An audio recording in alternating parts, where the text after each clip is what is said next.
Hello everybody, Nathan Sifu here, and welcome to another episode of Hunt the Truth, an audio web series developed by 343 Industries. So I've had some time to think since the last episode, and I think despite how bad the security cam footage looks, the chief has to know something that we don't know. And we really have to ask ourselves who we're going to trust in this situation. Oni, the ones who abducted kids, forced them into becoming child soldiers, twisting their bodies into becoming killing machines, and then leaving Flash clones to cover up their tracks? Flash clones who are doomed to die? Or are we going to believe the chief, who, let's be honest, is a pretty cool guy. He kills all the aliens and doesn't afraid of anything. That said, let's find out what happens next. So sit back, relax, and enjoy Hunt the Truth, Episode 9. Phantom. Testing, 1, 2, 3. You hear me okay? Yeah, just don't move around too much. It messes with the sound. All right, roger that. It was all coming down to the wire. In a couple of hours, FERO was going to hack into a closed-door session between the UEG and ONI, and I was going to expose all of the intelligence agency's ugly secrets to Senate leadership. Having Petrosky remotely record his statement in advance like this was going to give me one less variable to worry about once we were in. But I was still waiting on final materials from Ashok. I hadn't heard from FERO all day, and I was urgently trying to pull it all together. I was a wreck. Come on. Considering he was about to accuse ONI of atrocious human rights violations, Petrosky, on the other hand, seemed completely calm. He wanted to chit-chat about the chief. So, high treason. Yeah. You, do you think that's for real? I guess. That's what people are saying. Can you stay sitting up like that, please? The Master Chief. Damn, that's gotta be a black eye for Oni PR, huh?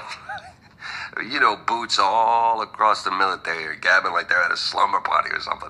3 days ago, FERO had leaked a suppressed incident report from an embassy in the outer colonies that had everyone in disbelief or disarray. Less than 24 hours later, FERO dropped the real bomb, a security video from that same embassy, showing that everything in the report was true. The Master Chief had turned diplomatic peace talks into a shooting gallery that claimed 19 lives. The shock of that second leak immediately turned to outrage, polarizing everyone by the same familiar geography: the staunch patriots of Earth versus the dogged survivalists of the outer colonies. It was the same caustic regionalism that had far too recently defined us. And now those old ideologies were creeping back out, masquerading as opinions, angrily cracking open the scabs. Meanwhile, the Master Chief, the subject of my entire investigation, was now the most wanted man in the galaxy. I hadn't even had a chance to dig into any of it. You think he did it? What? Do you think the chief shot up that embassy on Biko?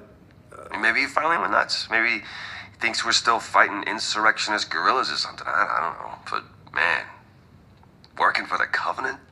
Oh, that's a stretch, right? I don't know, man. I'm sorry. We just gotta lay this down. All right, roger that. We were running out of time, and I needed Petrosky to focus. I started recording. I asked him to introduce himself and tell the world about the Spartan program. And from then on, he was totally on point. So just say who you are, and then just go into it. Okay. I am Corporal Anthony Petrosky, retired trooper of the 105th ODST Division. I am testifying by my own free will, under no duress by any parties, and I wish to make the following statement. In April 2525, while serving on a detachment on the UNSC Atlas, I witnessed firsthand an incident involving a 12 to 13-year-old male who identified himself as John 117. He had extensive scarring on his torso, consistent with post-procedural scarring I've seen on recently inducted Spartans, and under orders from an Oni CPO, John killed 2 ODSTs and critically injured 2 others, in an attack that greatly exceeded natural human ability. He didn't stutter. He didn't stammer. His thoughts were clear as crystal, told with purpose, as if he'd been waiting his whole life to speak with this much conviction. After a grueling military career that took his left arm, Anthony Petrosky should have been rewarded with dignity and opportunity. Instead, he was one of countless veterans the government had left behind. But this was his moment, and he'd never sounded more alive. As he laid out his damning testimony about ONI's biological augmentations of children, I knew FERO had been right.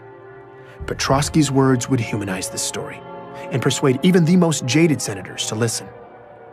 I had exactly what I needed from Petrosky. I am testifying with absolute certainty that the speed, power, and coordination this person exhibited was categorically impossible without the benefit of a full battery of military-grade augmentations. Afterwards, the Office of Naval Intelligence, through our COs, issued an order of absolute suppression of all accounts of this incident. Through coercion, pressure being brought to bear, we were ordered to keep silent, to never speak of this publicly upon fear of court-martial. How's that? That okay? Yeah. That was amazing. I can't thank you enough. Yeah. All right. You give him hell. Now I was just praying Meshach would come through. FERO would be able to bypass the most sophisticated security system in history, and I could get hacked into a meeting between the most powerful people alive. I needed a miracle, and I needed it to happen in the next 90 minutes. I'm Benjamin Dro, and this is Hunt the Truth.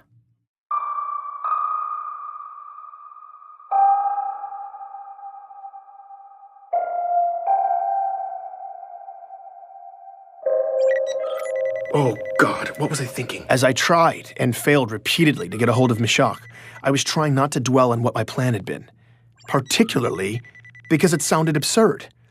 I was trying to corroborate my accusations against ONI by having Meshach Maradi convert nutjob conspiracy theorist data into documentation that a senator would find compelling.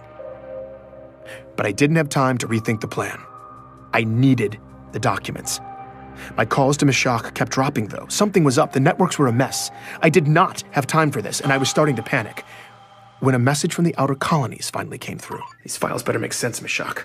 But there were no files, and it wasn't Meshach. The message was from Katrina, the old friend of John's that Ellie Bloom had put me in touch with, the woman who had told me about John's death. I hadn't spoken to her in weeks. Hey, Ben. I didn't really know who else to call, but I was hoping you could maybe tell me what feedback you were getting from the outer colonies this week. I had no idea what the listeners were thinking.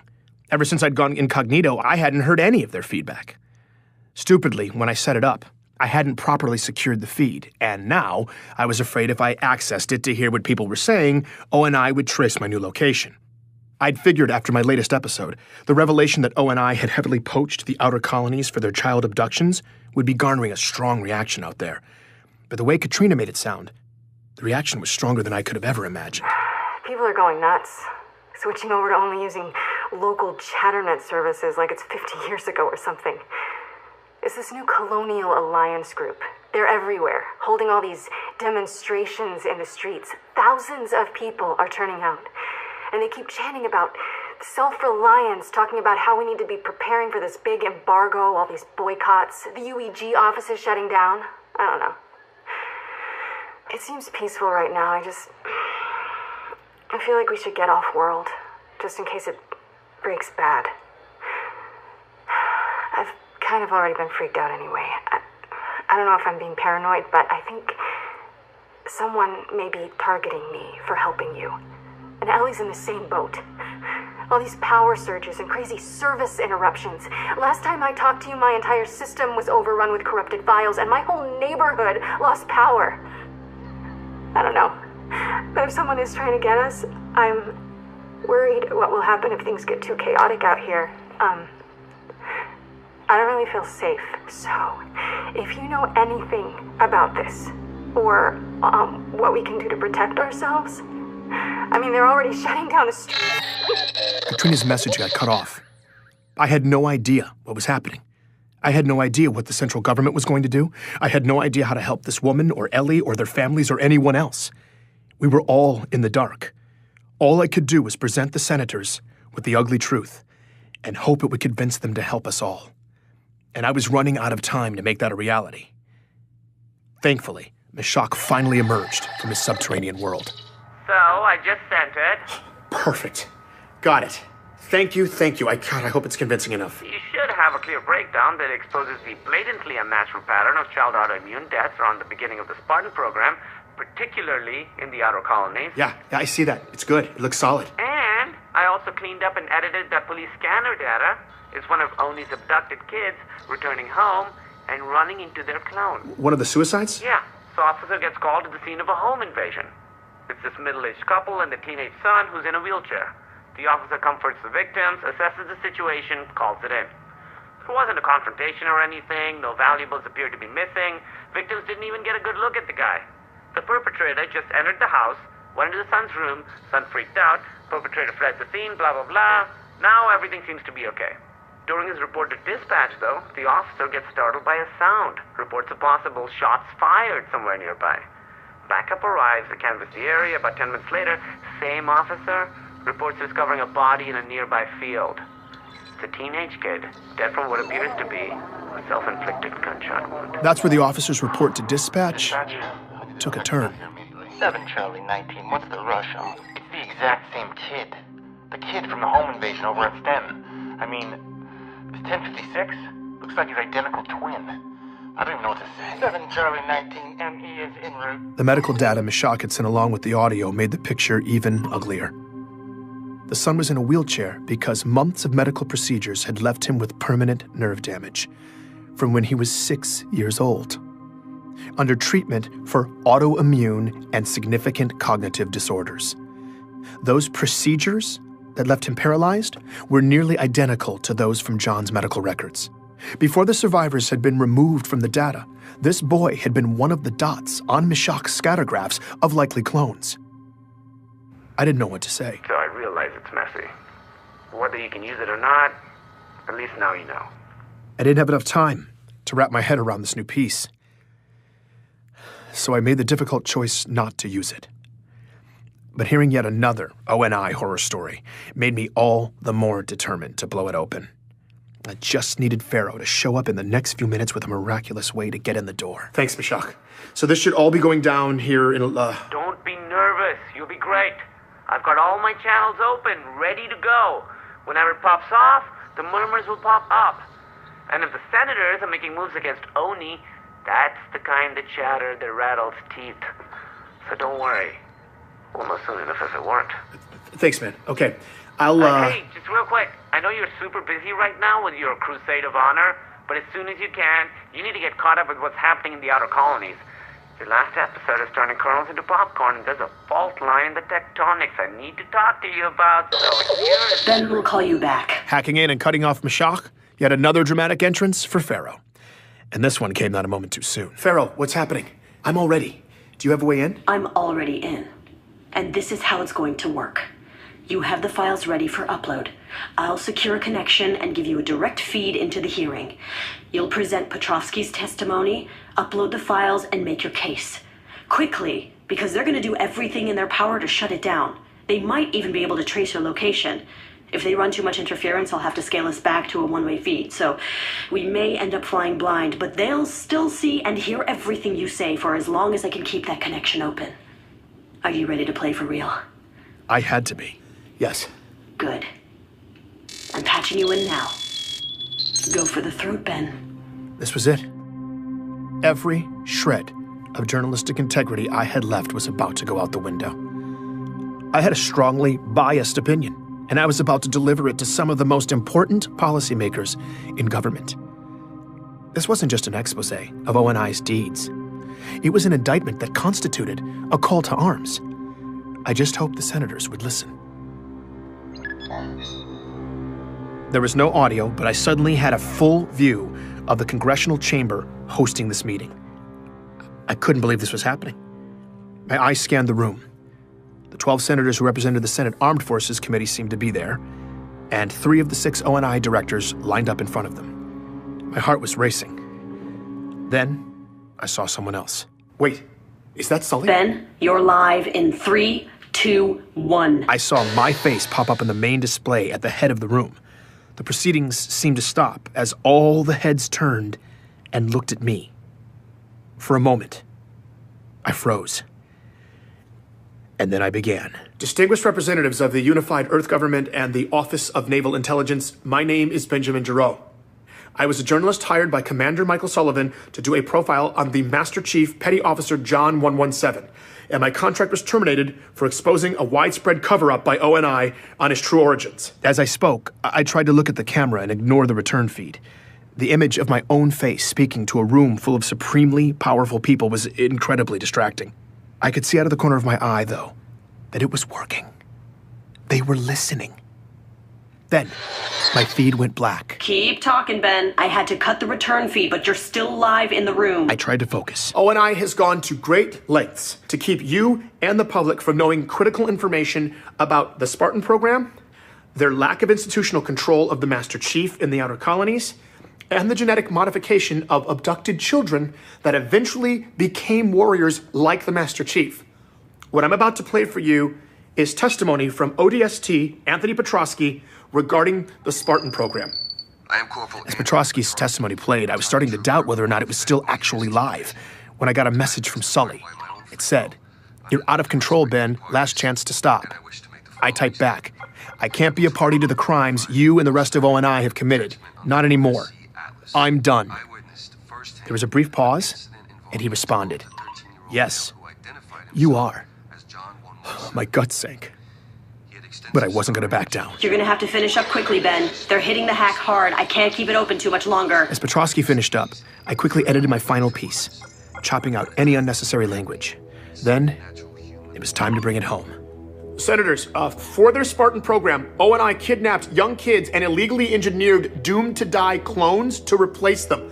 They kept the children as military property, subjecting them to horribly unethical training regimens, and eventually performed dangerous biological augmentations on them while they were still growing. This was how they made the Spartans. Half of these children most likely did not survive. I've provided you with files that corroborate my claims as to these egregious human rights violations. I ask you to review them with an open mind. ONI has gone to great lengths to cover up this story, including elaborate fabrications. Wrap it up, Ben. I've also provided you with clear evidence of this disturbing cover-up, as well as audio evidence of the threats I have received in the past several weeks for pursuing this information. We're about to lose this I come feed. forward at great risk to my personal safety, and my only hope is that you will look at the facts and take the directors of ONI and all those responsible to task for these atrocities. Thank you for your time. The feed cut out at the last moment. I was in shock. What had just happened? Perfect. Now let's watch it burn. The revolution has started, Ben. And you with a spark. From now on, you're under our protection. FERO? She was gone, and my head was buzzing. It felt like I was in a dream. What had I done? I looked down at Sully's last message. His response to when I said I'm done, it was chilling. "Yes, you are." That was all he said. That was all he needed to say. I felt dizzy. I had to keep moving, find out if that kamikaze mission had had any effect whatsoever. The first ripple popped up right away. It was a message from my bank. "We regret to inform you that your account without a trust has been deactivated. If you have any questions, please speak with a financial representative." I called immediately and got a representative on the line. She told me I was under investigation for the unauthorized possession of sensitive government materials. The audio files from my story. I was being fined an astronomical sum for keeping them, and as a result, my assets had been frozen indefinitely. I couldn't believe it. I checked all my accounts, either locked down or zeroed out. In retrospect, cashing out should have been step one, before I took on the most powerful government agency in history. But it was too late now. ONI was bringing down the hammer, and I'd been financially ruined.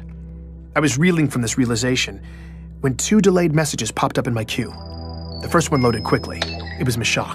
Beth, things are getting a little hectic out here, so I don't even know if this is going through. But I was trying to tell you before I got cut off that... Okay, now we need to talk in person. It's urgent. It's something I found. But we can't talk over comms about it, so I'm coming to see you in person day after tomorrow. Don't talk to anybody. Don't try to reach me. I'll be there soon, and then we can sit down and just go over the whole... I couldn't wait for Mashak to get here, so against his wishes and my better judgment, I tried to raise him. But something was wrong. Like everyone else in my region, I'd had plenty of failed calls to the outer colonies in my time. But this was different. Like it didn't even send the call. I checked my ChatterNet feed. It was full of comments from people just like me panicking because they couldn't reach the outer colonies. Scattered reports that the communication buoys themselves had been shut down. That didn't make any sense. The second delayed message finally finished loading. It was from Katrina. Ben, I can't even point this down. It's totally gone. We're completely at my parents, Ellie, no one from the whole system is internet. And there's a full core. Please, if you can tell someone what's happening or get somebody to need help and we need food And then, silence. That was it. I couldn't get through again. No one from the inner colonies could. The outer colonies had been completely cut off. After years of O&I quietly committing atrocities from their high perch, it felt like their phantoms were finally in motion, shifting the landscape with unknown objectives. Somewhere out in the shadows they'd created. I listened to Meshach's message again. I needed him to help me sort this out. The idea of sitting here, waiting in that darkness for him, scared the life out of me. I had to be patient. I just had to get through the next 48 hours. But he would never show up. That message was the last time I heard from Meshach Maradi. Please join me for the next episode of Hunt the Truth.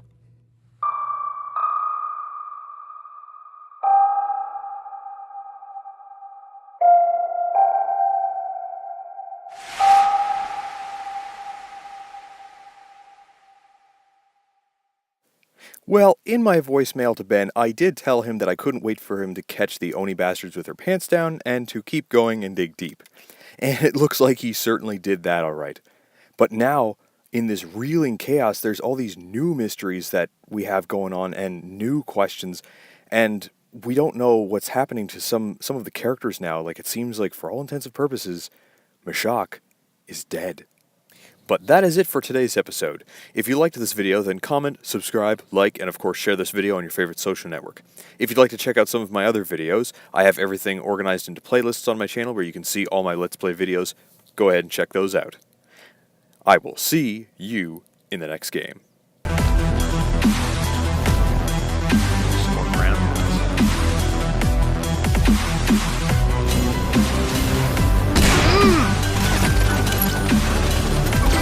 Oh, yeah. Oh, that was a sweet double kill.